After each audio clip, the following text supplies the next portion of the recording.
विश्वाचा मालक मिथिला नावाच्या नगरीत पोहोचले. स्वयंवर आहे सीता आई साहेबांचं, लक्ष्मी आई साहेबांचं स्वयंवर. सीता म्हणजे लक्ष्मी, लक्ष्मीचं स्वयंवर आहे. राजा जनकाच्या खूपशा पुण्याईनं विदेही जनकाकडे लक्ष्मी आरूढ झाल्या, प्रगट झाल्या. लक्ष्मीने त्यांच्याकडे जन्म घेतला. एवढा पुण्य पावन राजा जनक. आणि लक्ष्मीच्या सीताई साहेबांच्या स्वयंवराचा फार मोठा उल्हास जल्लोष चालू होता. आणि तिथे मर्यादा पुरुषोत्तम रामचंद्र 7व्या अवतारातले रामचंद्र म्हणजे विटेवरचे मालक भगवान वैकुंठाधिपती विष्णू परमात्मा प्रगट झाले, तिथे हजर झाले. आदिशक्ती मातेचं अधिष्ठान किती मोठं बाबाजी, आणि तुम्हा साधू लोकांचं किती मोठं योगदान या दोन गोष्टीची सांगड घालतो. कारण कळस हा मातोश्रींच्या मंदिराचा कळस आहे. म्हणजे या भारत देशात आदिशक्ती मातेचं, सरस्वती मातेचं, महाकाली मातेचं, महालक्ष्मीचं, या जगदंबेचं किती मोठं अधिष्ठान आहे. आणि साधूचंही किती मोठं अधिष्ठान आहे बघा. एखाद्या वेळेस देवाच्या अडचणी या पवित्र देशात साधू निरसन करतो. कधी कधी लक्ष्मीच्या अडचणी सुद्धा जगदंबा दूर करते. इतकं मोठं महत्व या पवित्र देशामध्ये जगदंबेला आणि साधूला आहे. सीताई साहेबांचं स्वयंवर आहे, सर्वांना ज्ञात आहे. तुम्ही रामायण ऐकून ऐकून ऐकून ऐकून इतके हुशार झालात की आम्हाला सुद्धा वाटतं, विचार करावं वाटतं की आता रामायण कसं सांगावं, इतकं तुम्हाला पाठ झालंय. आई साहेबांच्या स्वयंवरामध्ये एक पण होता. जो कोणी ते धनुष्य उचलून त्याला तो तीर लावून तो तीर सोडीन, मोडणं हा शब्द वापरतात काय काय लोक. मोडणं, धनुष्य मोडायसाठी ठेवलं नव्हतं. कधी कधी आमच्या लोकांनी वाचून बोललं पाहिजे, वाचून बोललं पाहिजे. मोडण्यासाठी धनुष्य नव्हतं विठुराजा. ते धनुष्य उचलून त्याला कोणी जो तीर लावीन, आणि मग त्याच्या बाहू शक्तीनं, ती शक्ती इतकी प्रचंड असावा, त्याचा तुकडा होईल काय होईल तो भाग सोडून द्या, पण मोडणं हा विधीत नव्हता. आपल्या संस्कृतीमध्ये फुटके तुटके मोडके याला किंमतच नाही. फुटके भांडे असले तरी ठुत नव्हते, अपशकुनाचं लक्षण होतं. साधा दगडाचा चटणी वाटायचा पाटा पण फुटका जमत नव्हता. जात्याचा कोपरा फुटला की लोक म्हणायचे जिथं पन्हाळाचं पाणी पडतंय तिथं पण जातं पालथं घालू नका, ते फुटकंय. तर मग धनुष्याला मोडायचं कसं शक्य? काही बी कसं सांगायचं, विठाला विठाला.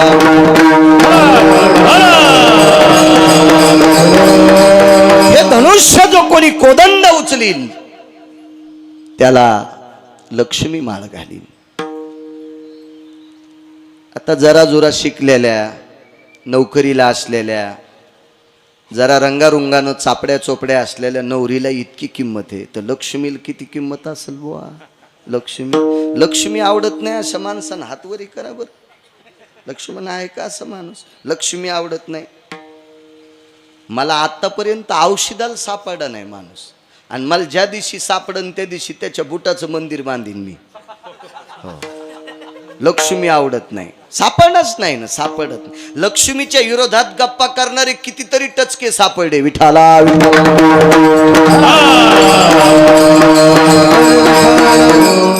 महाराज, लक्ष्मी आवडत जरी नसेल बाबा, पण तिच्याशिवाय जगातलं काहीच होत नाही. आज तुम्ही विरक्त महात्म्यात रक्तांबर परिधानात सीतायाम, तुम्ही भगवा रक्तांबर परिधान केले, तरी पण बाबा तुम्हाला सुद्धा दुपारी भूक लागल्याच्या नंतर ते द्रव्य, ते धान्य, ते स्वयंपाक करण्यासाठी त्याच्यासाठी द्रव्य लागणच. माध्यानाच्या वेळेला भूक लागल्याच्या नंतर यती असेल, योगी असेल, तपी असेल, सिद्ध असेल, संन्यासी असेल, अनुरागी असेल, त्याला सुद्धा पैसे लागतील काका. त्याच्याशिवाय होत नाही. विश्वातलं कुठलंही होत नाही, कुठलंही होत नाही. लोकलज्जा निवारणार्थम तताम अंबरास्त तेवचहा. प्रत्येकाच्या शरीराला काय काय ठिकाणी ते विश्वातल्या प्रत्येक व्यक्तीला माहिती आहे, पण लोकलज्जा निवारणार्थ बाबाजी हे वस्त्र सुद्धा विकतच घ्यावं लागतंय. विठाला विठाला.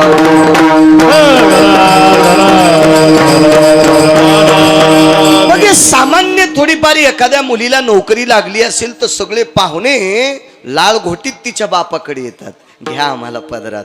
पहिले पुरीचे बापही म्हणत होते आम्हाला पदरात घ्या, आमच्या लेकीला स्वीकारा. आता पोरायचे बाप लाल घोटीत चांगल्या पोरीकड, शिकलेल्या पोरीकड, पोरीच्या बापाकडं अशी जिबेवर लाल घोटीत चिंचा पाहिल्यावर कशी लाळ येते अशी, तशी लाल घोटीत पोरीचे बाप पण म्हणतात बघा ना आमचा बाबा बरा आहे, ते काय बुट हरपून येत नाही, म्हणजे संध्याकाळी बुट दोन्ही घालून येतोय असं पद्धतशीर सांगतात पोरीचे बाप, पोराचे बाप. आणि मग या सामान्यांकडे जर एवढी आस्था असेल तर प्रत्यक्ष लक्ष्मीचं लग्न म्हणल्यावर किती किती आत्मीयता असेल. प्रत्येकाला वाटत होतं लक्ष्मी मला असावी, प्रत्येकाला. महाराज ज्याच्याकडं सोन्याचं गाव होतं, पहिल्याच 80,000 बायका होत्या, त्याला पण पुन्हा वाटत होती मला लक्ष्मी असावी. त्याचं नाव रावण. विठाला विठाला. संपत्ती असली पाहिजे आणि असावी सुद्धा. अर्थ नावाचा पुरुषार्थ सांगितला. 4 पुरुषार्थापैकी एक पुरुषार्थ आहे अर्थ नावाचा पुरुषार्थ. एक सांगू का तुम्हाला, मला असं वाटतं पैशाच्या विरोधात कानपिचके हाणणाऱ्याने जर पुराण वाचले पाहिजे भैयासाहेब. बाप जर मेला असेल ना तर 10व्याच्या दिवशी पिंड पाडित असते. पिंड पिंड पुढे पुढे सारखा जरा जरा पिंड पाडत असते. देवबाप्पा त्या पिंडावर जर दक्षिणा नाही ठेवली तर ते पिंडाचा विधी पूर्ण होईल का? नाही. मग बापाला मोक्ष मिळेल का? नाही. त्याच्यासाठी त्या काळात कमी पण असतील तरी तितके पण रुपये, हिरण्य मुद्रा जाऊ द्या, सुवर्ण मुद्रा जाऊ द्या, ही फक्त आपल्या मंत्रातच असते. हिरण्य मुद्राम समर्पयामी हेम पुष्पम. आता सोन्याचे फुलं का पाहिले, पण आपण मंत्रात म्हणतो, ताकद येते वेद मंत्रामध्ये. पण पूर्वीच्या काळात एक आदला का होत नाही पाण्यात बुडून त्या पिंडावर ठेवत होते, त्यावेळेला मोक्षाला आरूढ अधिष्ठान प्राप्त होत होतं. म्हणजे पैशाच्या विरोधात गप्पा करणाऱ्यानं जरा भानावर आलं पाहिजे. विठाला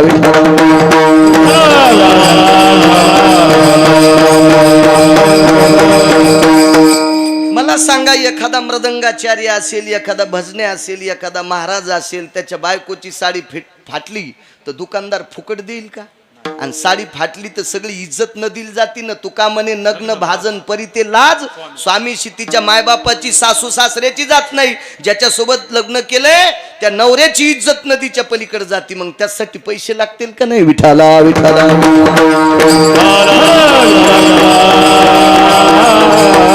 या पैशासाठी प्रत्येक बेजार आहे आणि त्या पैशाची मालकीने लक्ष्मी.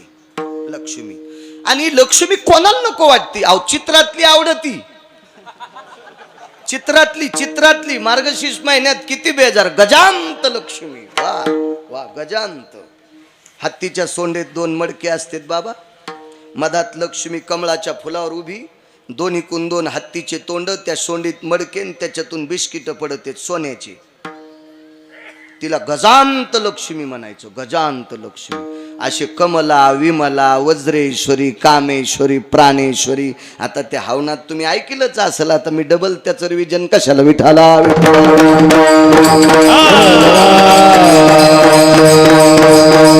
मग ही चित्रातली लक्ष्मी जर आपल्याला एवढी आवडती तर प्रत्यक्ष लक्ष्मी त्या काळातल्या लोकांना किती आवडत असेल. रावण प्रचंड श्रीमंत होता. तुका म्हणे ज्याची संपदा एवढी फार मोठी. मला असं वाटतं वारकरी संप्रदायातल्या या 18 संतांनी कोण्या पैशावाल्याला चोंभाळलं नाही, पण रावणाला चिटकून गेले थोडेसे. त्याची संपदा म्हणजे तुकोबाराय वर्णन करतात, त्यावरती रावण श्रीमंत होता. पण रावण तरी पण स्वतःला भिकारीच समजित होता, कारण ते अतृप्त आत्मा होता. रावण अतृप्त आत्मा होता. कारण सांगू, त्याचं गाव सोन्याचं होतं, पण त्याला दुसऱ्याचे मातीचे भिताड सहन होत नव्हते. इतकं त्याचा खराब मेंदू होता रावणाचा. विठाला रावणाला काही ठिकाणी मी फार मोठा म्हणतो, कारण रावण प्रचंड विद्वान होता. महाराज कर्मकांडात रावणासारखा ब्राह्मणच जन्माला आला नाही. इतकी त्याच्या जिभेवर सरस्वतीची पकड होती, अधिष्ठान होतं सरस्वती मातेचं. म्हणून तर काशीतल्या मालकानं सोन्याचं गाव त्याच्या मंत्राला प्रसन्न होऊनच देऊन टाकलं. इतके मंत्र म्हणायचं कर्मकांडातले रावण. पण 4-2 जाग्यावर चुकला, जाऊ द्या, काय करायचं आपल्याला, काय ते काय आपला पाहुणा नाही, त्याच्या गावात काही द्यायचं घ्यायचं नाही, काही समन बी नाही ना, आता काय ते येतं नाही आणि काय नाही, उगच आता कशाला ते मेल्यावर समाधायला काट्या हाणायच्या. विठाला विठाला. पण दुसऱ्याच खपत नाही, याला म्हणायचं अतृप्त आत्मा. अतृप्त आत्मा रावण होता. आणि रावणाला एवढं असूनही लक्ष्मी आवडत होती. आणि त्या स्वयंवरामध्ये धनुष्य उचलायची ताकद फक्त रावणात होती, इतकं मात्र लक्षात ठेवा. काय त्यांचा महिमा, साधू किती मोठे आहेत हे सांगतो. काय वानू आता. आणि ज्या आदिशक्ती मातेचा कळस करतो ती आदिशक्ती किती अधिकारी, हे 2 महत्व या उदाहरणात देतोय. विठाला विठाला. रावण 1 नंबरच्या खुर्चीवर धनुष्य उचलायला. राजे महाराजे 56 देशाचे राजे आले. आणि बाबाजी तुमच्यासारख्या महात्म्यासोबत मर्यादा पुरुषोत्तम रामचंद्र आणि शेषशाही लक्ष्मणजी त्या स्वयंवरात आले. खरं तर त्या स्वयंवराच्या मंडपात ही दोघं आल्याच्या नंतरच प्रकाश पडला, तेजाचा प्रकाश. कारण सूर्यवंशातला राजा आहे. प्राण जाय परी वचन न जाई. जीव गेला तरी हरकत नाही, पण खोटं बोलायचं नाही. अशा वंशातला राजा, आणि शिवाय तो देव आहे, विश्वाचा बाप आहे. त्या मंडपामध्ये असं प्रसन्नतेचं वातावरण निर्माण झालं. सगळी जण यती योगी जपी तपी सिद्ध पाहत होते. दशरथ नंदन आलेले, आज राजाचे नातू आलेले, अयोध्येचे नरेशांचे सुपुत्र आलेले, असे सगळे मोठ्या प्रसन्नतेनं पाहत होते. रावणाच्या पोटात डब्बा उठला आणि रावण म्हणला, ते मुहूर्त गिहूर्त सगळं चुलीत गेलं, मला पटकन धनुष्य उचलायचं आणि आपण आपली लक्ष्मी घेऊन निघून जायचं. आता रावणाच्या पुढं मला असं वाटतं राजा जनकाचंही चलत नसावा. रावण फार मोठा रावण होता ना, श्रीमंत रावण होता, मोठा रावण होता, मोठा. प्रचंड सेना, पैसा, आदला, सगळ्या काही गोष्टी त्याच्याकडे होत्या. आणि आजही मोठ्या लोकांना किंमतच असती, किंमत असती. तुमच्या राजकारणात भया पैसा संपल्यावर कोणी विचारित, पैशाला किंमत आहे पंढरनाथ बुवा. पाहुणे रावणे पण पत्रिका देत नाहीत. आपलं वाजल्यावर इतकी भिकारचोट पाहुणे असते, आपलं वाजल्यावर पत्रिका देत नाहीत. ते मोठे नंबर 1चे चालू आणि उचले पाहुणे असते. ते पैसे असले की सगळे पाहुणे, नालायक का असं ना पाहुणा पण याच्यावाला पाहिजे, यावर का हो आशीर्वाद द्याल या, हो यांना अक्षदा टाकल्यावर त्या पोरीला 21 पोरं होते. विठाला विठाला विठाला.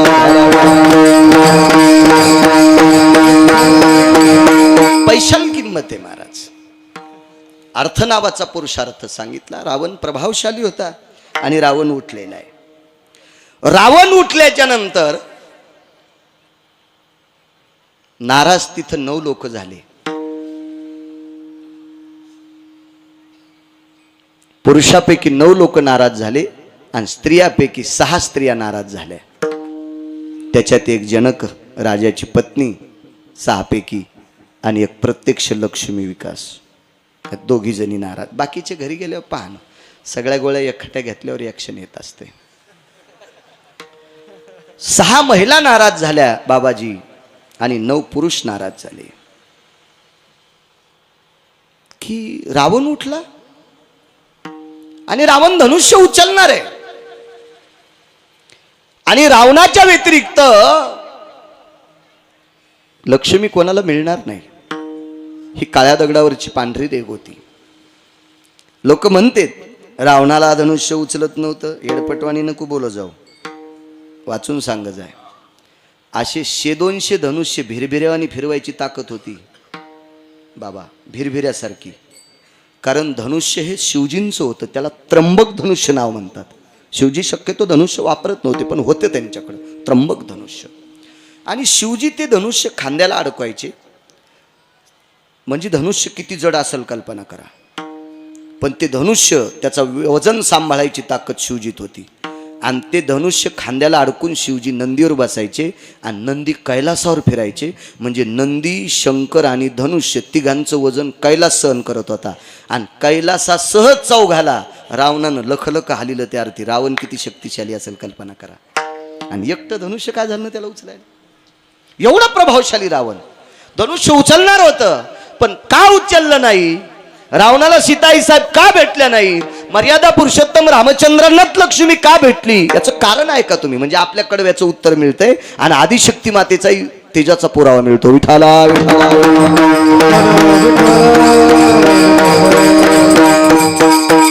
सगळी जण रावणाकडे बघत होते. 9च्या व्यतिरिक्त काही साधू होते. त्याच्यापैकी एका साधूला दुःख वाटलं, बाबा तुमच्यासारखा महात्मा आहे आणि त्या महात्म्याच्या लक्षात आलं लक्ष्मी लंकेशाच्या घरी जाऊ नये. ते महात्मा होते 4 ब्रह्मवेद, त्यापैकी एक शुक याज्ञवल्क दत्त कपिल मुनी. शुक याज्ञवल्क दत्त कपिल मुनी. हरिषी जानोनी हरी झाले.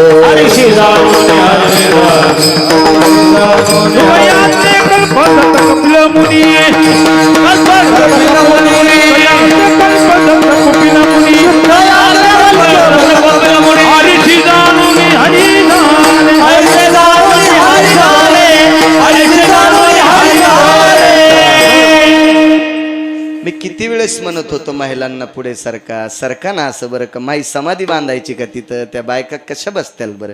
एक तर तुम्ही गर्दी कशाला करता मला हेच कळत नाही.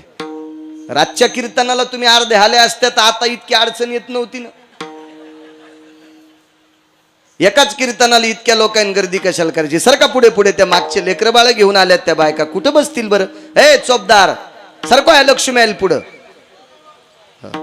नाही इकडच्या नाही, आता त्या काय एका एक बसतील का? ह्या रिकाम्या जाग्यात घ्या. सरका कोपऱ्यातल्या. जी सरकणार नाही तिला चिकनगुनिया होईन. हा जगदंबेचा खेळ साधा नाही बरं का माईंनो. सरका पुढं. विठाला विठाला.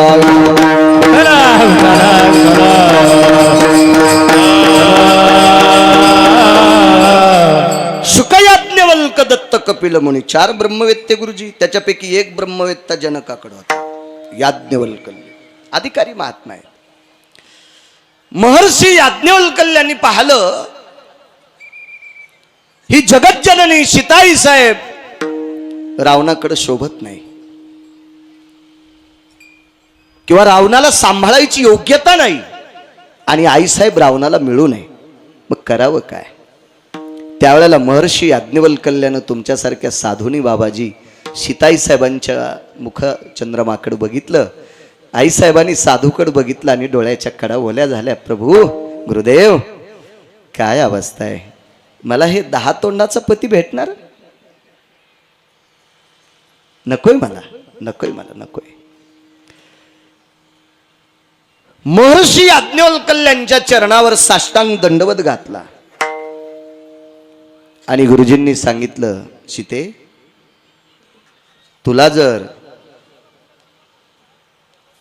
अयोध्या नरेशाचा सुपुत्र मर्यादा पुरुषोत्तम, देवाला पुरुषोत्तम नाव का दिलं असेल 7व्या अवतारात? रामचंद्रांना पुरुषोत्तम. पृथ्वीवर जितके पुरुष आहेत का, पृथ्वीवर जितके देश आहेत का, या सर्व देशात जितके पुरुष आहेत का, या सर्व पुरुषातला उत्तम पुरुष म्हणजे मर्यादा पुरुषोत्तम. रामचंद्रांसारखा उत्तम पुरुष जगात कोणी झाला नाही. कारण संसारात, व्यवहारात, सगळ्या राजकीय क्षेत्रात, सर्व गोष्टीत उत्तम पुरुष. म्हणून मर्यादा पुरुषोत्तम. आता मर्यादा उल्लंघनच झाली नाही म्हणून मर्यादा, पण सर्व पुरुषात उत्तम म्हणजे पुरुषोत्तम. आणि हे जर तुला पाहिजे असतील तर तुला माझं एक ऐकावं लागेल सीते. महाराज सीताई साहेबाच्या पक्क लक्षात होतं साधू शिवाय देव प्राप्त होत नाही. पैठणच्या मालकांनी सांगावा, हरि प्राप्ती से उपाय, हरि प्राप्ती से उपाय, हरि प्राप्ती से उपाय. धरावे संताचे ते पाय, धरावे संताचे ते पाय, धरावे संताचे ते पाय, धरावे संताचे धरावे संताचे ते पाय. हरि प्राप्ती उपाय, धरावे संताचे ते पाय, धरावे संताचे ते पाय. प्राप्तीची उपाय, धरावे संताचे पाय.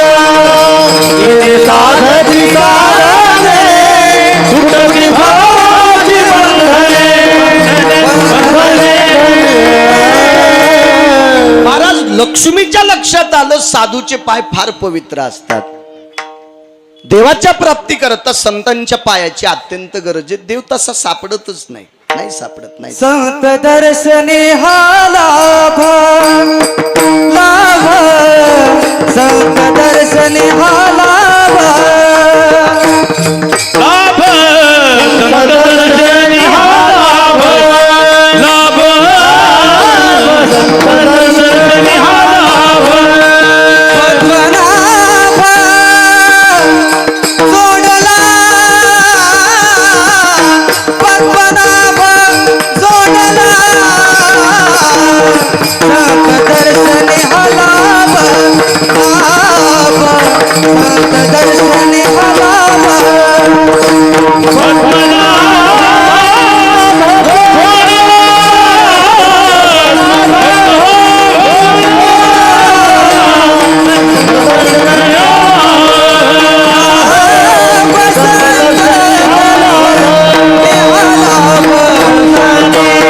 हरितीच्या हाती संत कृपावंत काळी पंढरीनाथ दळा त्यांचा काळी पंढरीनाथ दळा त्यांचा हरितीच्या हात संत कृपावंत काळी पंढरीनाथ दळा त्यांचा काळी पंढरीनाथ दळा त्यांचा.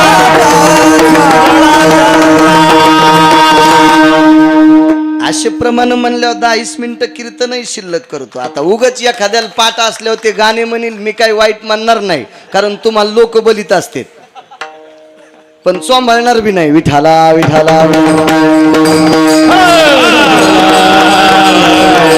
आणि तुमच्यासारख्याकून गाण्याची अपेक्षा आम्हाला नाहीये, मुळीच नाही. देवानं तुमच्यावर स्वराची कृपा झाली, गंधर्वाची कृपा झाली, तुम्ही गोडशे असे प्रमाण म्हणून मोठमोठ्या फडकऱ्या स्थान मिळवावा ही माझी सुद्धा इच्छा आहे. विठाला विठाला. पण ते खरं तर मृदंगाचार्याचा, भजन्यांचा आणि कीर्तनकाराचा दोष नाही. तुमच्यातल्या हरामखोर लोकांकडे 2% भंगिऱ्याकडे चुकीचे पैसे झालेत. त्या भडव्यानं परमार्थाचा नाश केलाय हरामखोरायनं. विठाला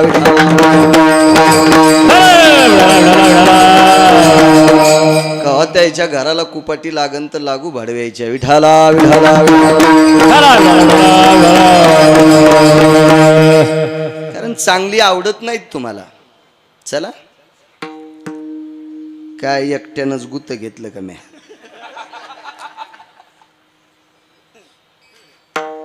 साधूचं दर्शन घेतलं बाबा. प्रभू तुमच्या कृपेनं मला प्रभू मिळेल, मला देव मिळेल, मला दशरथ नंदन रामचंद्रपती भेटतील, तुमची कृपा माझ्यावर करा. पण गुरुजी त्या दिवशी साधूनं सांगितलं, बाई माझे पाय धरल्यावर देव भेटतो ग, पण आजचा मंडप जरा वेगळा आहे. ह्या मंडपात माझ्या पायानं देव भेटणार नाही असं मी म्हणणार नाही, पण निस्ता माझ्या पायाच्या बी ताब्यात देव नाही. आजचा देव कोणाच्या तरी ताब्यात आहे. लक्ष्मी आई साहेब म्हणजे सीताई साहेबांनी पंढरीनाथ बुवा सांगितलं, महाराज तुमचे पाय धरल्याच्या नंतर देव भेटतोय. हा पैठणच्या मालकांचा सिद्धांत आहे, ज्ञानोबाराय तुकोबारायचा सिद्धांत आहे, नामदेवराय चोखोबारायचा सिद्धांत आहे, नाथबाबा सावताबाबांचा सिद्धांत आहे. आणि मला आज तुमच्या पायानं रामचंद्र का भेटत नाही?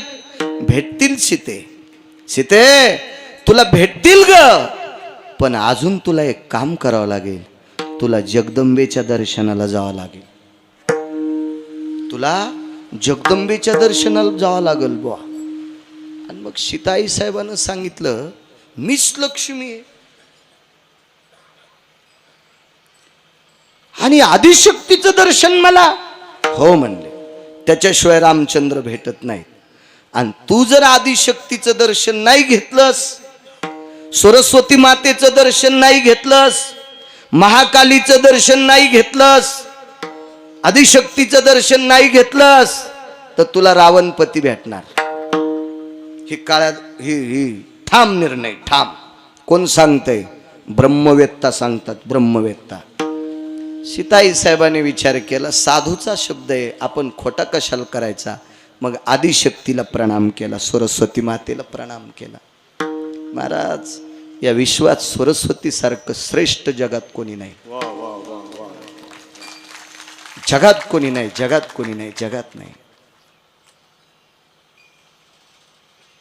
लक्ष्मण विठ्ठल मृदंगावर ताबा जरी इंद्राचा असेल, पण मृदंग हा इंद्राच्या बापाचा नाही. मृदंग आरक्षित केला काशीतल्या मालकांनी, भगवान शिवशंकरांनी आरक्षित केलाय. आणि हा वाजवत असताना तुमच्यातला तो गोडवा, त्या बोटातला ते आदळल्याच्या नंतर आवाज हा सर्वांच्या कानातून हृदयावर आदळायचा असेल तर सरस्वतीची कृपा लागते, तिची कृपा लागते. ढाले गुरुजी, पंढरीनाथ महाराज आदरणीय, याच गावचे देवीदास महाराज, तुमच्यावर गंधर्वाची कृपा आहे, म्हणजे स्वर आहे तुम्हाला. पण गंधर्व सरस्वतीचा शिक्का असल्याशिवाय तुमच्याकडे येतच नाही. आणि आतापर्यंत जगातला पैशावाल्याचा सिद्धांत आहे, सरस्वतीची कृपा असल्याशिवाय लक्ष्मी त्याच्या घरी जात नाही. इतकं मात्र लक्षात ठेवा. तुम्हाला नाही गाता आलं, कोण बलीला असतं तुम्हाला? कोण बलिलं असतं तुम्हाला? कोण बलिलं असतं बाळ्याला? फवारायला? सगळ्या छिद्रातून औषध निघलं असतं, फवाऱ्याच्या नौजल मधून नाही, सगळ्या छिद्रातून औषध. घ्या ना 5 मिनिटं बिना इंजनचा तो कुच्या. कोणी कोण कंबर येल्डिंग होती तर मग पहा, विठाला विठाला.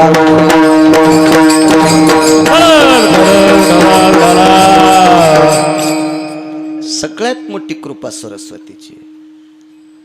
आपण ज्या संप्रदायाच्या नावानं भाकरी खातो का, त्या संप्रदायातल्या प्रत्येक संतांनी सरस्वतीचं स्तवन केलं. आता अभिनव वाग्विलाशिनी, काय ताकद. नमिला गणपती माऊली सारजा, आता गुरुराया दंडवत, आता गुरुराया दंडवत, आता गुरुराया दंडवत. नमिला गणपती माऊली सारजा, आता गुरुराया दंडवत, आता गुरुराया दंडवत.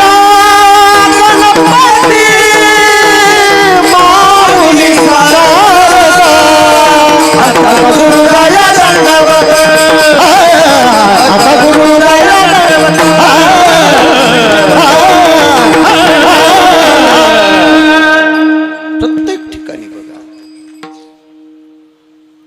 प्रत्येक संतांनी, तुम्ही भागवत पहा, नाथ भागवत पहा, रामायण पहा, महाभारत पहा, शिवपुराण पहा, कुठलंही पुराण पहा, त्याच्यामध्ये सरस्वतीला वंदन केलं आणि भगवान गणेशाला वंदन केलं, सरस्वतीला वंदन केलं.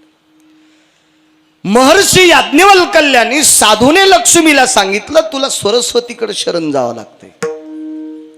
आणि मग आईसाहेब, सीताईसाहेब सरस्वती मातेकडे गेल्या आणि प्रणाम केला. महाराज दोन्ही हात छातीवर ठेवल्याबरोबर सरस्वती मातेचे डोळे भरून आले आणि सरस्वती मातेनं लक्ष्मी मातेला प्रणाम केला. आईसाहेब, काय काम आहे आमच्याकडे? आळशाच्या घरी मनानच गंगा यावी असं तुम्ही आमच्याकडे आलात? काय अधिकार आहे सरस्वतीचा? एक राग येऊ देऊ नका बरं का, माफ करा मला. मी काय तुमच्यासाठी शर्ट शिवले नाही, मग रेडीमेड कपड्याचं दुकान आहे आणि माझ्या का गोळ्या संपल्यात का दुसऱ्याला शर्ट शिवायला? पण उग एखादा म्हणील माल टाचका मारला. एक लक्षात ठेवा, सरस्वतीची कृपा असली की आपल्याकडे पैसे येत असतात, म्हणजे लक्ष्मी येत असती. पण ज्या दिवशी तुम्हाला प्राप्त झालेलं गायन जर चुकीच्या ठिकाणी वापरलं, तुम्हाला प्राप्त झालेले मृदंगाचे बोल जर तुम्ही ढोलकी वाजिली, तर त्या दिवशी लक्ष्मी सांगती, ह्या फुकण्याचं वाजून टाक. सरस्वती सांगती बरं,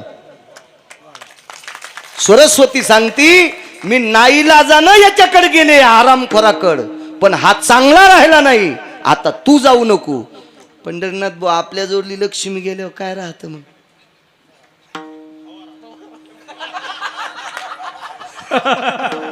फवारा लय दाबून धरला हो आज. सांगा बरं बुवा, तुमच्या क्षेत्रात तुम्हाला उभं राहताना काय का नाही भरावं लागतंय ना शासनाच्या नियमानुसार. ते फॉर्म तर असतोच, पण ते काहीतरी असते ना, डिपॉझिट आहे का नाही? हो. आणि तिथं जर पळसाचे पानं दिले तर तहसील मध्ये, हा, इतकी लक्ष्मी प्रविष्ट, इतकी प्रविष्ट, पण सरस्वतीच्या कृपेशिवाय थांबत नाही. सरस्वतीच्या कृपेश तुम्हाला सांगतो, काही काही लोकांवर इतकी सरस्वतीची कृपा, पण पत्र खालीवरी करणं होईनच, भडवे चुका करतेत. म्हणून विठाला विठाला.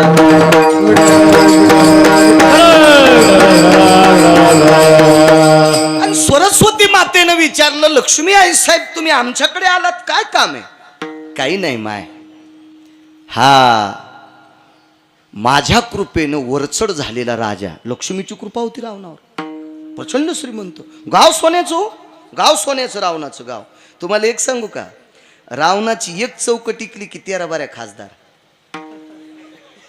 कोणाची मायविली त्याच्या विरोधात खासदारकीला फॉर्म भरायची, आणि कसा निवडून येईन तो?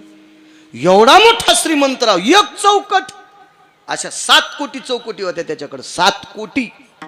हो, चंद्र सूर्य तोपर्यंत तेच मंत्रिमंडळ. इतका मोठा श्रीमंत राव, लक्ष्मी कृपा पात्र. पण मला त्याच्यासोबत पाणी ग्रहण करायचं नाही. सरस्वती आई साहेबानं, महाकालीनं, आदिशक्ती मातेनं, चंडा, वितंडा, कुंडा, महाचंडा, ह्या सगळ्या 3.5 कोटी शंखिनी, डंकिनी, किंकिनी, यक्षिनी, या सगळ्यांनी सांगितलं, रावणाच्या व्यतिरिक्त धनुष्य कोणी उचलित नाही. सीताई साहेबांना सांगितलं, सरस्वती माते, रावणाच्या व्यतिरिक्त तुम्हाला कोणी वरू शकत नाही. सीताई साहेबांना सांगितलं, सरस्वती माते, मी एका साधूचं दर्शन घेतलंय, ब्रह्मवेत्याचं दर्शन घेतलंय, आणि त्यांनी मला पत्ता दिलाय, तुम्ही सरस्वतीकडे जा, तुमचं काम होईल. आणि मग सरस्वतीनं महाकालीकडे पाहिलं. महाकालीने चंडिकेकडे बघितलं. चंडा, वितंडा, महाचंडा, कुंडा, या सगळ्या यक्षिणी, किंकिनी, डंकिनी, या सगळ्यांकडे बघितलं. 3.5 कोटी, 3.5 कोटी, ह्या सगळ्या जणी 3.5 कोटी, सगळ्यांकडे बघितलं काका. आणि मग सरस्वतीला त्यांनी विचारलं, करायचं काय? तुम्ही गुपचूप माझ्याकडे या, इथं रावणा देखता बोललात तर ती आपली वाट लाईन. म्हणजे देवायला सुद्धा रावणाचं भेव होतं. रावण फार हुशार होता. रावण एक लक्षात ठेवा, किती हुशार होता, किती हुशार. एका 900 पानाचं एक पुस्तक माझ्या वाचण्यात आलं. शक्यतो आपल्या लोकांकडे अशी चांगले पुस्तकं येत नाहीत.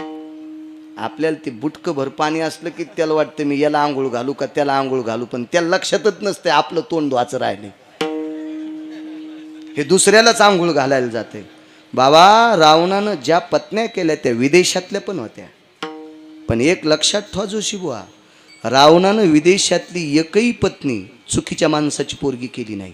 सनातनी लोकांच्याच मुली केल्या. इतका रावण प्रभावशाली होता. विदेशातल्या मुली होत्या रावणाच्या, विदेशातल्या. कारण रावणाकडे विमानं होते ना जायला, विमानं होते. आणि विमानतळ फक्त नंदीग्रामालाच होतं, इतकं लक्षात ठेवा. नंदीग्रामालाच विमानं का थांबायची, त्यानं विमानाचा चालक कोण असायचा हे ते 900 पानाच्या पुस्तकात बघा.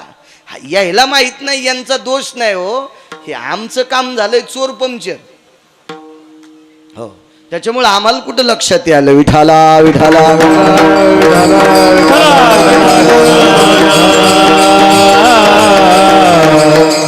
या विमानाचं काय नाही, हे माझ्याजवळ आलं तर मला आंधळ करीन. याचं काय विमानाचं, याचं काय खरं असते. हे आता पोराय सोरायकडे बी खेळायला झाले ते बेरबेर, याचं काय विषय नाही. आता याचं काय उद्रेक होईल ते देव जाणे. पण नंदीग्रामाला विमानतळ होतं. फार हुशार रावण. आणि तो रावण मात्र सीताई साहेबासोबत लग्न करणार. पण महासरस्वती मातेनं, सरस्वती मातेनं महाकालीला सांगितलं, आपण सगळ्याजणी एकत्रित चला, रावणाचा डोळा चुकून आपण मीटिंग घेऊ, आणि सीतेला मात्र रामप्रभूनच माळ घातली पाहिजे, असं काम आपल्याला करावं लागेल. आणि काय जगदंबा एकमेकाला बोलल्या असतील त्या बोलो. नंतर मात्र सरस्वती लक्ष्मीकडे आली. लक्ष्मीला सांगितलं, माय आता मी सांगते तसं करा. काय करायचं म्हणे, रामप्रभूला बोलावं लागेल. तर सीताई साहेबांना सांगितलं, अक्षिदा पडल्याशिवाय नवरीला नवरदेवाला बोलता येत नाही. त्या हल्लीच्या नवऱ्या वेगळ्या, लग्न झाल्यात नवरदेव मोबाईल घेऊन दे तू. पण त्या काळात ती पद्धत नव्हती ना. लग्न जमल्यात नवरदेवानं मोबाईल देणं ती पद्धत नव्हती त्या काळात. मग बोलता कसं येईल, रामप्रभूला कसं बोलता येईल? तुम्हाला एक सांगू का, नवरदेव नवरीला आणि नवरी नवरदेवाला सुन्मुख पाहतानाच पाहत होते ना. दोघांच्या मधात एक म्हातारी बसायची, म्हातारीच्या मांडीवर आरसा असायचा आणि त्यावेळेला मग त्या दोन्ही आरशात ती घ्यायचे तोंड दिसायचे, इकून नवरीचं इकून नवरदेवाचं, मधात म्हातारीचं. नवरदेवाला म्हातारीचं तोंड कुठं दिसत होतं, कारण ते गालं बसलेले आणि ते त्याला ती कुरकुलेवानी गालाची दिसत होती, त्याला ती मधलं त्या चेहरा दिसतच नव्हता ना. पण मधात म्हातारीच बसली पाहिजे सुन्मुख पाहाला. तुम्ही अशा उचूच गालावाल्या बस जाऊ नका, अशा येड्यावानी करी जाऊ नका. तुम्ही आपल्या संस्कृतीचं मात्र, तुम्हाला राग आला तुम्हाला तालुक्यात येऊ देऊ नका. तुम्हाला 30 गाव पठ्ठ्याल 36 गाव, मी काय भिकार चोट नाही. विठाला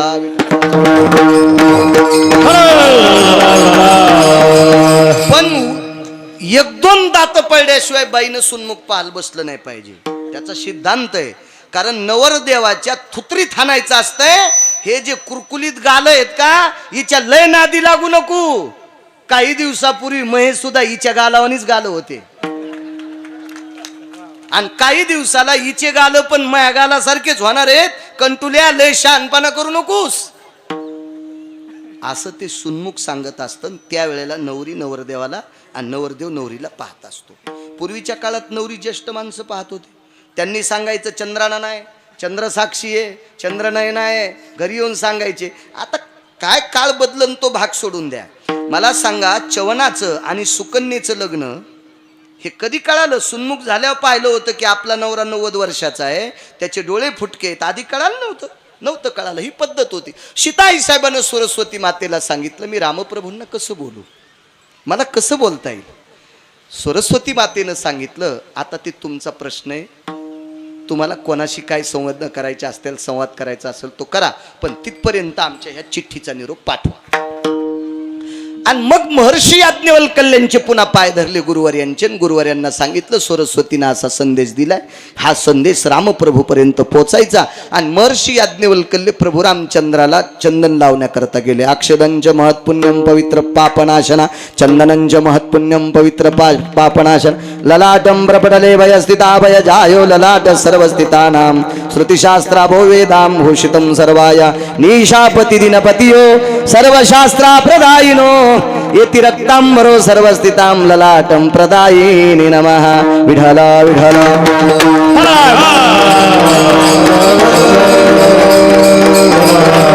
चंदन लावण्यासाठी गेले. त्यावेळेला कानात सांगितलं, प्रभू धनुष्य उचलायचं नाटक करा, धनुष्य उचलायचं नाटक करा, हे तुम्हाला धनुष्य उचलेल.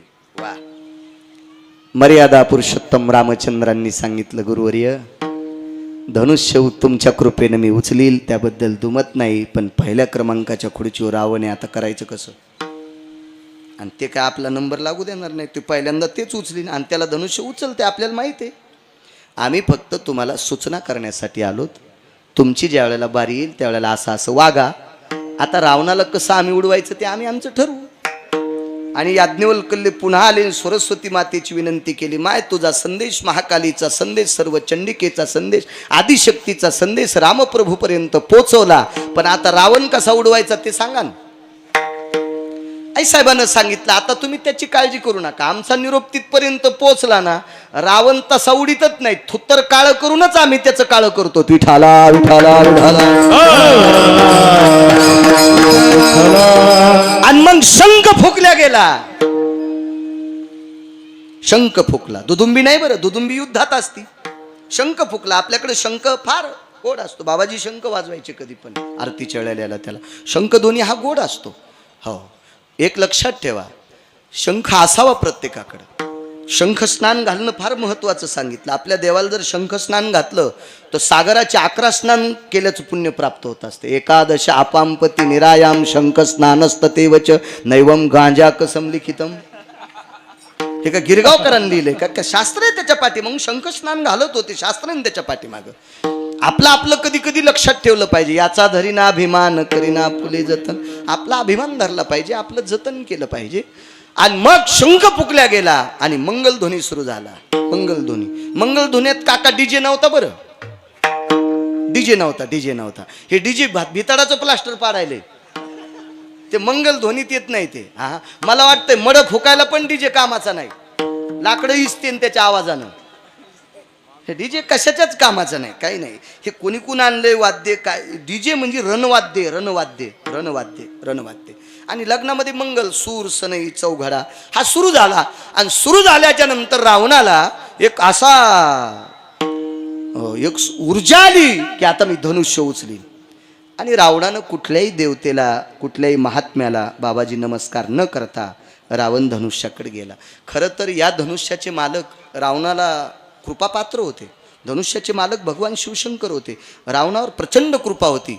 पण हे धनुष्य आपल्या मालकाचं आहे हे विसरून गेला रावण, नमस्कार केला नाही. रावणानं तितकं चुकवलं. आणि रावण धनुष्य उचलायला गेला त्यावेळेला सरस्वतीनं 3.5 कोटी चंडिकेकडे बघितलं. सावधान. तर लग्नामध्ये सावधान अक्षदा टाकण्यासाठी माळ घालण्यासाठी असते. पण सरस्वतीनं पंढरीनाथ बुवा सावधान चंडिका, 3.5 कोटी चंडिका सावधान झाल्या आणि अदृश्य रूपामध्ये धनुष्यावर जाऊन बसल्या. काका ह्या रावणाला दिसत नव्हत्या, जोशी बुवा रावणाला दिसत नव्हत्या. आणि 3.5 कोटी चंडिका धनुष्यावर बसल्या. रावण 5-25 धनुष्य भिरभिऱ्यासारखी फिरवायची ताकद होती बाईसाहेब. पण या 3.5 कोटी चंडिका बसल्यावर रावणाची काय कथा महाराज. रावण धनुष्य उचलिता जीवनात कुठंच गुडघे न टेकणारा रावण. हा म्हणजे कधीच हातबल न झालेला रावण माझ्या वाचनात 2दाच झाला. एक चक्रवेन राजा पुढे रावण हातबल झालता, तो मर्यादा पुरुषोत्तम रामचंद्रांच्या आजोबाच्या काळातला राजा होता चक्रवेन. कधी ह्या रामायणात बघू नका, दुसऱ्या रामायणात पहा. पुन्हा ह्या रामायणात पाहिलं म्हणतील बाळ्यान कशातलं सांगितलं, उसातलं. विठाला विठाला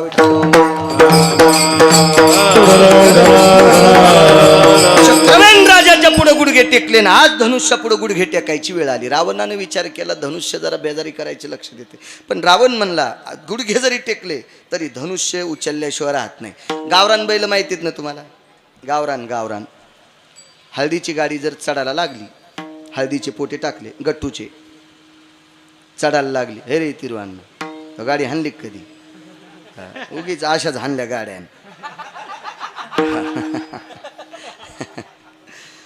तर ती गाडी जर चढायला लागली, हो चढायला अंकल, आणि बैल जर गावरान असले ना गुडघे टेकतेन पण गाडी वापस येऊ देत नाही. मग गावरान बैलाला जरी इतकी किंमत असेल तर गावरान माणसाला किती असेल यासाठी नका का टाळ्या. हा गावरान म्हणजे जुनं. रावणानं विचार केला मी प्रभावशाली आहे. वृषभा येती तडा भजा येते हे आरोषिता नृगानाम तथा भयो सरसास्त तेवश. नृग म्हणजे पर्वत, वृषभ म्हणजे बैल. चढाव जरी गेला तरी वापस येत नाही. मी तर मानवी आहे, मी तर निशाचर आहे, मी तर शक्तिशाली आहे, धनुष्य उचलीन. पण 3.5 कोटी चंडिका बसल्या काका. रावणानं धनुष्य दाढेपर्यंत आणलं आणि शेवटी दंदिशी रावण तोंडावर कोसला. तयाच्या अनना धुळी त्याच्या तोंडात धूळ गेली आणि रावणानं कोणाकडं न बघता रावण वापस. आता रावण तोंडावर पडल्यावर बाकीचे राजे होते का 2ऱ्या 3ऱ्या 4थ्या 5व्या 6व्या 7व्या 100व्या 150 खुर्चीवर बसलेले याय ना आपले उपरने झटकिले की निघाले. तर तिथं याज्ञवल्क्य म्हणले राजेसाहेब बसा ना. नाही म्हणले तुम्हाला धनुष्य नाही उचलायचं का. नाही म्हणले आपण स्वयंवर पाहायला आलतो.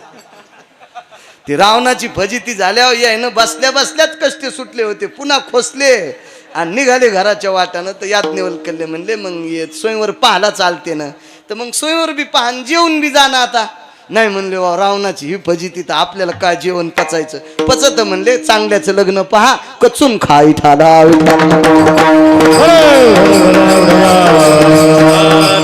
एक सिद्धांत बघा, रावण धनुष्य उचलीत होता पण जगदंबेची अवकृपा झाली. बाबाजी सरस्वतीची अवकृपा झाली रावणावर, कृपा नाही झाली, अवकृपा झाली. आता प्रभू रामचंद्राकडे या. आता एकही राजा उचलायला तयार नाही. प्रभू रामचंद्राचं रूप पाहायला गेलं तर किती सुंदर आहे पंढरपुरातला मालक. देवाच्या सुंदरपणाच्या हजारो व्याख्या सांगता येतील, हजारो हजारो हजारो व्याख्या. इतका सुंदर आहे. त्याचे हात किती सुंदर असतील. माल्याधिनी पुष्पाधिनी आरक्त भय पारणियाम. पारणी म्हणजे हात. पुष्पाच्या पाकळ्याला लाजवील इतके कोमल हात बाबाजी देवाचे. आणि धनुष्य उचलायचं इतकं जड. सीतेचं अंतकरण तुटलं आणि सरस्वती मातेकडे पाहिलं. आई साहेब, रावणाची ती कथा झाली, देवाची कथा काय होईल. सरस्वतीनं सांगितलं, मी दिलेला निरोप याज्ञवल्क्यांनी पोचवलाय ना रामचंद्रांकडे. मग मी दिलेला निरोप जर याज्ञवल्क्यांनी रामचंद्रांकडे जर पोचवला असेल तर त्यांच्या हाताला विजा होणार नाहीत. मी त्या पत्रात दिलंय, ते वाचवलं असेल त्यांनी पत्र. मग मर्यादा पुरुषोत्तम रामचंद्रांकडे सीताई साहेब पाहत होत्या. हार हातात होता, असा हार हातात होता, हातात होता. महाराज, प्रत्येक अवतारात वेगवेगळ्या फुलाची माळ होती. बरं, वेगवेगळ्या फुलाची माळ होती. ज्या वेळेला लक्ष्मी समुद्र मंथनातून निघली त्यावेळेला लक्ष्मीच्या हातात ज्या फुलाची माळ होती का, ती आळशीच्या फुलाची होती. आळशी म्हणजे जवस. जवसाची फुलं शेतकऱ्याला कळत असते. आणि जवस तुमच्या रोडकून येणाऱ्या रानावर येत नसते. इकडं जर तसं रान असेल तर त्या रानात येतं जवस, त्या रोडकडच्या रानात येत नसते जवस. पान दिलं तरी येत नसते. जवसाला जमीन लय पाहिजे, पालवी येणारी, हा काळीची, त्याच्यात जवस येत असते. आता एखादं सरकारी कुठं येईल, पत्रावी येईल एखाद्याच्या, त्याचा काय विषय. त्या जवसाची फुलं असते तर आकाशी रंगासारखे, मेघ श्याम, त्या फुलाची माळ.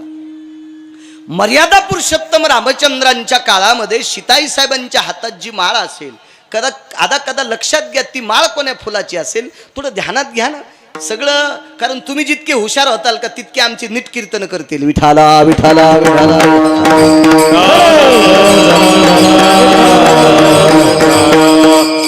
रुक्मिणी आई साहेब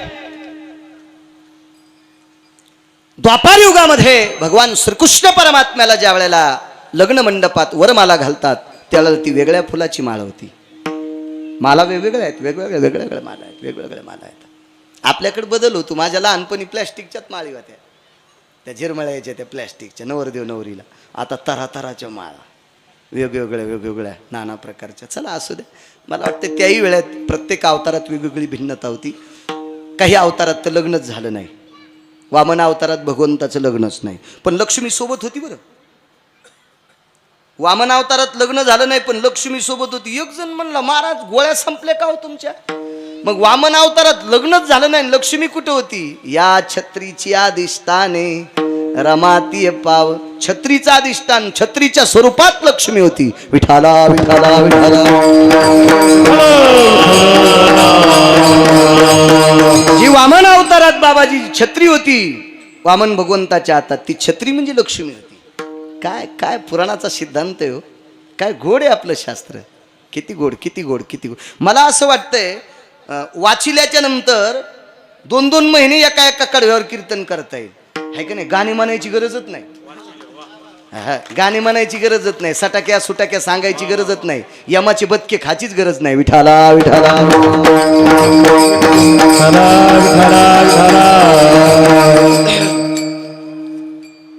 मला हातात आहे पण राहू द्या त्या फुलाचे. आज मी पण नाव सांगत नाही, मला जरा नादच आहे आगाव. म्हणजे मी शहाणा आहे असं मला सांगायचा नाद नाही पंढरीनाथ बुवा, कारण लोक हुशार व्हावा. हो, क्या बात आहे. हो, आणि हे लोक हुशार झाले पाहिजे ना. एक सांगू का तुम्हाला, मी कालच्या कीर्तनात, लक्ष्मण तू नव्हता, विठू तू होता, मी कालच्या कीर्तनात सांगितलं, लोकांच्या डोळ्यात माती टाकून वाजिलेल्या पक्वादाचे पैसे, यांच्या डोळ्यात माती टाकून गायन केलेले पैसे, आणि यांच्या डोळ्यात माती टाकून कीर्तन करून नेलेले पैसे आपले संसार खालून जळत आहेत. तुम्ही याला बी टाळ्याच वाजवायले, आमचं जळाल्या आगाव धंदानं.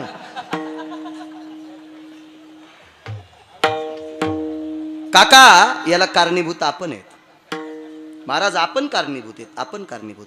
आपण एका तिळा इतका सुद्धा चुकीचा परमार्थ करायचा नाही. तुम्हाला जे घ्यायचं असेल ते घ्या. बाजार भरलेला आहे, बाजार भरलेला आहे. बाजारात सगळ्या भाज्या असतात. तुम्हाला जी पोषक आहे ती घ्या. हा अध्यात्माचा बाजार आहे. याच्यातलं चांगलं कोणतं वाटतंय तुम्ही घ्या. आपण चांगलंच वाटण्याचा प्रयत्न करा. विठाला विठाला.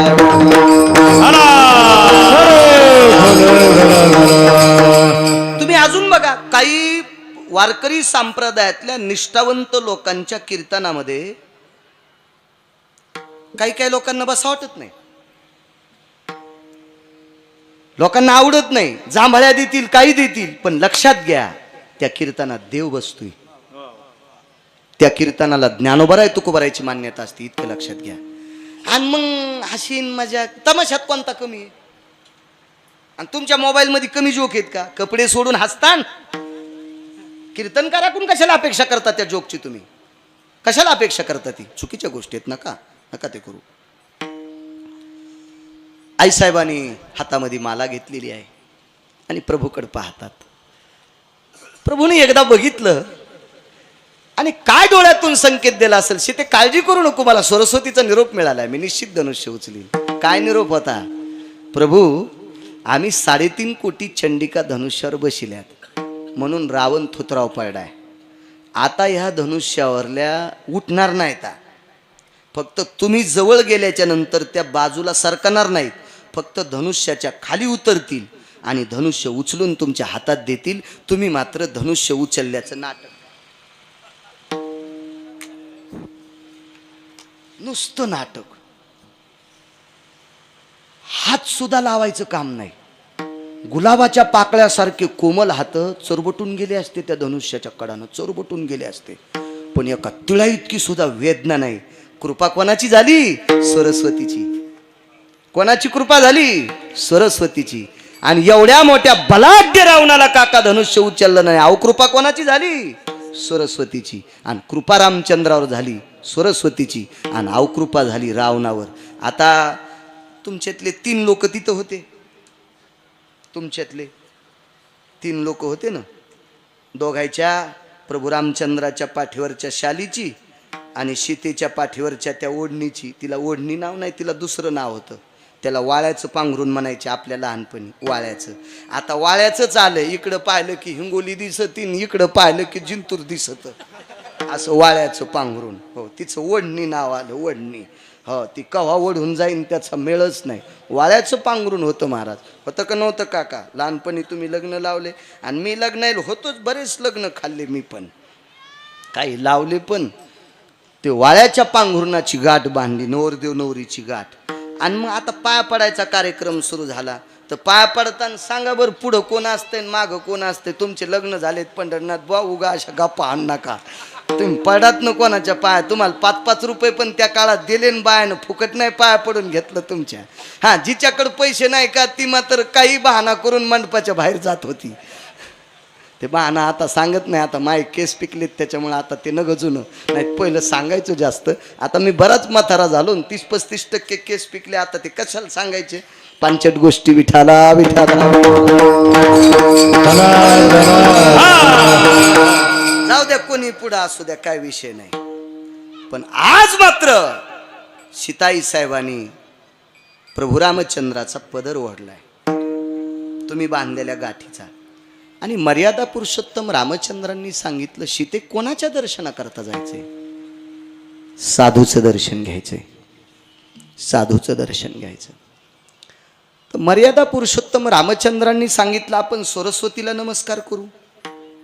तर सीतेनं सांगितलं, सरस्वती ही मला तुमची भेट सरस्वतीनं करून दिली, याबद्दल दुमत नाही. मला तुम्ही भेटलात, तुम्हाला मी भेटले, ही सरस्वतीची कृपा आहे, ही आदिशक्तीची कृपा आहे, ही 3.5 कोटी चंडिकेची कृपा आहे, ही जगदंबेची कृपा आहे. पण ही सरस्वतीच्या हातात शक्ती होती मला माझी आणि तुमची भेट करून द्यायची. हे गुण मात्र साधूकडनं मिळालं. त्या साधूचं नाव आहे महर्षी याज्ञवल्क्य. आणि म्हणून साधूच्या चरणावर डोकं ठेवलं. आजच्या अभंगात लक्ष्मीला जर देव प्राप्त झाला असेल तर ती सरस्वतीची कृपा आहे. पण ही सरस्वतीची कृपा होण्यासाठी साधूची कृपा अत्यंत गरजेची होती. म्हणून मालक पहिल्या कडव्यात, कायवानु आता न पुरे ही वाणी, कायवानु आता न पुरे ही वाणी, कायवानु आता न पुरे ही वाणी, कायवानु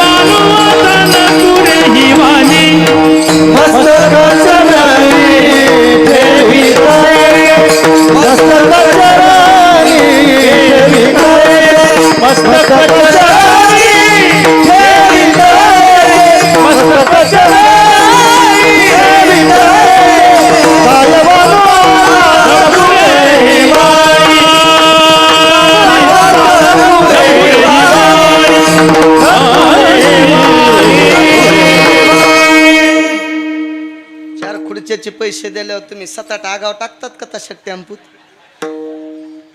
आणि मला कशी अशी बोट करायला 30 मिनिटं वाढवा 20 मिनिटं आगाव धंदा नाही आता. तर अण्णा तू टाकी तू का एका औषधाच्या डब्याचे पैसे दिल्यावर 7-8 डबे तसेच हळदीला फवारायला. हुशार मुकदमीत बोय.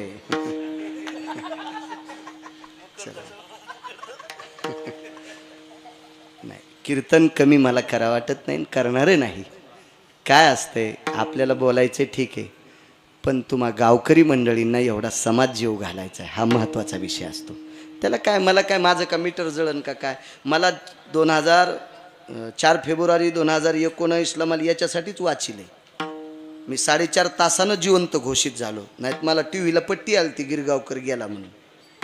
हो तेव्हापासून बसून कीर्तन करत होतो. आता नर्मदा मैयाची कृपा झाली तेव्हापासून उभं राहून कीर्तन होतं. विठाला विठाला विठाला. जाऊ द्या माझ्या जगदंबेचा एक पुरावा सांगतो तुम्हाला. जगदंबेचा ह्या नवरात्रात नुसते भेंडर खाण्यासाठी साबुदाणा हे फराळाचं खाण्यासाठी उपास नसते. जगदंबेचं अधिष्ठान काय, काय योग्यता आहे जगदंबेची. माझ्या माईंनो, माझ्या लहानपणी एक म्हण होती, वल्ल्या झाडाला आग लावी ती, हिला जगदंबा म्हणायचं. फार तेज. वेदमंत्रामध्ये गायत्री मंत्र हा सर्वश्रेष्ठ मंत्र. गायत्री मंत्र हा सर्वश्रेष्ठ मंत्र. याच्यामध्ये जगदंबेच्या अनुषंगानं उच्चारलेली जी मंत्र आहेत ही सिद्ध मंत्र आहेत. आणि या सिद्ध मंत्राचा ऱ्हस्व दीर्घ जरी चुकला तर त्याचे परिणाम मात्र वाईट आहेत. मंत्र चळे थोडा मंत्र चळे हरे मंत्र चळे थोडा परिधनची होय वेढा परिधनची होय वेढा परिधनची होय वेढा होय वेढा परिधनची होय वेढा मंत्र चळे थोडा परिधनची होय परिधनची होय वेढा परिधनची होय वेढा वेढा वेढा वेढा वेढा. मंत्र एक माहित आहे.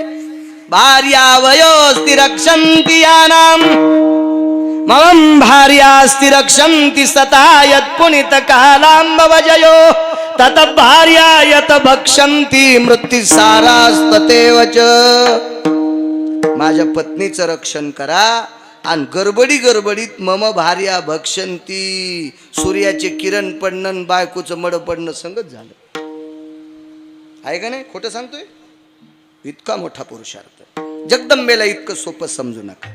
आपण जगदंबा कृपा पात्र नाहीत.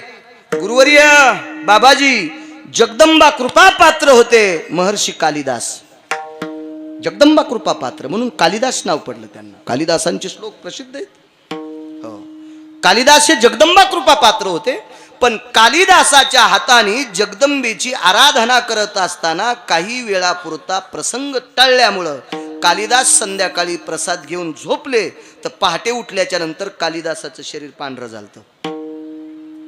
कालिदासाचं तर आपण तर पहिलेच काळे दास आहेत. आपलं काय होईल त्याचा मेळच नाही. कालिदास महाकालीचे उपासक.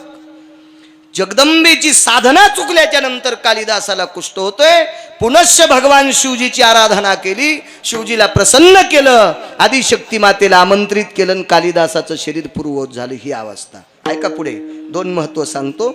मा जगदंबेचा अधिकार किती मोठा आणि साधू किती मोठा. जरा वेगात सांगतो मात्र वेगात. काही गाड्या एक्सप्रेस बी असतात ना, मधले स्टेशन सोडून देतो. जरा वेगात सांगतो. दोन्हीचा अधिकार. साधू बी काय वानू आता न पुरे वाणी आणि जगदंबा किती अधिकारी. एका मुलीला कर्कश नावाचा आजार झाला. आता त्या आजाराला आपल्या वैद्यकीय क्षेत्रात काय म्हणतात मला काही माहीत नाही, पण पूर्वीच्या काळात त्याला कर्कश नावाचा आजार म्हणायचे. कर्कश नावाचा आजार म्हणजे नुसतं रडणं. खाला दिलं तरी रडणं, खेळणं दिलं तरी रडणं, कडेवर घेतलं तरी रडणं, फिरायला नेलं तरी रडणं, रातच्या रडणं, दिवसा रडणं, कुठं न्या नुसतं रडणंच. त्याला कर्कश नावाचा आजार म्हणतात. कर्कश नावाचा आजार. तर त्या काळामध्ये वैद्यो नारायणो नमः श्रीमंत माणूस, प्रचंड श्रीमंती त्या व्यक्तीकडे, मोठा वाडा आहे. आणि त्या माणसानं भरपूर द्रव्य खर्च केलं आणि वाटेल त्या डॉक्टरकडे जाण्याचा प्रयत्न केला, पण त्या मुलीचा कर्कश नावाचा आजार काका दूर झालेला नाही, झाला नाही दूर. कर्मनो गहनो गती. त्याचं नशीब उदयाला आलं. मुलीचं वय 7 वर्ष झालं, पण 7 वर्षापासून मुलगी रडतच होती. दिवसा रात्री आईनं सांभाळलं तर दिवसा आजोबा आजीनं सांभाळायचं, दुसऱ्या रात्री वडिलांनं सांभाळायचं. कारण रोजची रोज एकच बाई जर रात्र सांभाळीत असेल तर ती मरून जाईल. आजची रात्र बापानं सांभाळायची, उद्याची रात्र आईनं सांभाळायची, आणि दिवसभर आजोबा आजीनं तिला सांभाळायचं. तिच्यापासला माणूस बाजूला जायला जमतच नव्हता. तिला आजारच कर्कश झालता, इतका बेजार. आणि कर्मनो गहनो गती. त्यांच्याकडे एक साधू आले, आणि साधू आल्याच्या नंतर त्या घरच्या सत्पुरुषानं पत्नीला सांगितलं, प्रिय आजची रात्र तुझी आहे, मुलगी सांभाळायची आजची तुझी बारी आहे, पण तुला एक काम करावं लागेल, हिला वाड्यात सांभाळायचं नाही, तुला गाईच्या गोठ्यात बास टाकून देतो, हिला तू सांभाळ कर. कारण आज वाड्यामध्ये महाराज थांबणार आहेत आणि हिच्या रडण्यानं महाराजाची झोप मोडल, त्याच्यामुळं गाईच्या गोठ्यात तुला बास टाकून देतो. तिकडे गेली. महाराज आले. पावसाचे दिवस होते. चौकात बास टाकली, वरी आच्छादन केलेलं होतं, शेकुटी पेटवली, महात्मा बाबाजी सारखे. आणि मग त्यांनी सांगितलं, महाराज झोपा. नाही म्हणले, माझी झोप कधीच मरून गेली. मला एक विचारायचे, तुमच्या संसारात लोक किती आहेत? त्या पलीकडच्या 2 बाजेवर झोपलेली माझी आई, माझे बाबा, तो माझा मुलगा आहे, मी आहे, तुमच्या धर्मपत्नी, माझी एक कन्या आणि माझी पत्नी गाईच्या गोठ्यात आहे. महाराजांनी विचारलं, असं कसं रे बाबा? आई वडील मुलगा तुम्ही वाड्यात, आणि मुलगी आणि पत्नी गाईच्या गोठ्यात, असं काय? त्यांना काही असं काही अंगाचा त्यांच्या वास येतो का? काही काय काय नेमकं काय त्यांना बिमारी झाली का काही? नाही म्हणे, असं काय नाही, माझ्या मुलीला एक कर्कश नावाचा आजार आहे, ती सारखी रडत राहते, तिच्या रडण्यानं तुमची झोप मोडल, याच्याकरता आजची बारी माझ्या पत्नीची, उद्याची रात्री मी मुलीला सांभाळणार आहे, म्हणून माझी पत्नी माझ्या मुलीला घेऊन गाईच्या गोठ्यात आज रात्रभर काढणार आहे, तुम्हाला त्रास होऊ नये. म्हणजे आणा इकडं. इकडं आणलं तर ते म्हणले, महाराज नको, तुम्ही झोपू नका, पण ती तुम्हाला बघितल्याच्या नंतर इतकी रडल की तुम्ही उद्गून जाताल. महाराजांनी सांगितलं, बरं थांब. थोडा वेळ विचार केला, डोळे झाकले, आणि त्या दिवशी महाराजांना कालिदासांची भेट झाली. महाराजांना कालिदासांची भेट झाली, आणि कालिदासांनी काही जगदंबेचे साक्षात्कार त्या महाराजांना सांगितले होते. त्या महाराजांचं नाव होतं रामकृष्ण परमहंस. त्या महाराजांचं नाव होतं रामकृष्ण परमहंस. कालिदासांची भेट झाली, आणि कालिदासांनी जगदंबेचे काही साक्षात्कार सांगितले होते. मग रामकृष्ण परमहंसांनी कालिदासांची आठवण केली, थोड्या वेळात सांगितलं, बाळा तुझी पत्नी आणि मुलगी आता वाड्यात घेऊन या. ते म्हणले, नको महाराज. अरे आण रे म्हणतोय मी तुला, नाही तर मी थांबणार नाही तुझ्या वाड्यात. नाईला जाणं त्या मुलीला आणि पत्नीला वाड्यात आणलं. महाराजाकडे बघितल्याच्या नंतर बाबाजी ती इतकी ओरडत होती, इतकी ओरडत होती, इतकी ओरडत होती, बघायचं काम नाही. महर्षी कालिदासांनी रामकृष्ण परमहंसांना काही सिद्धता दिली.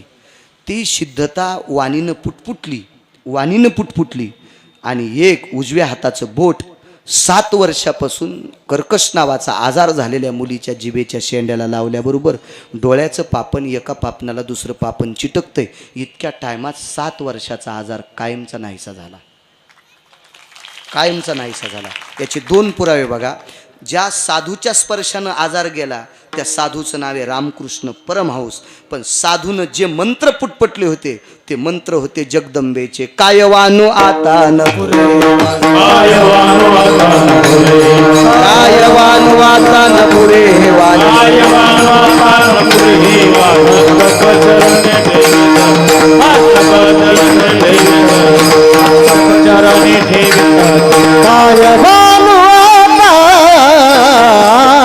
पुरे वाणे, कायवानो आता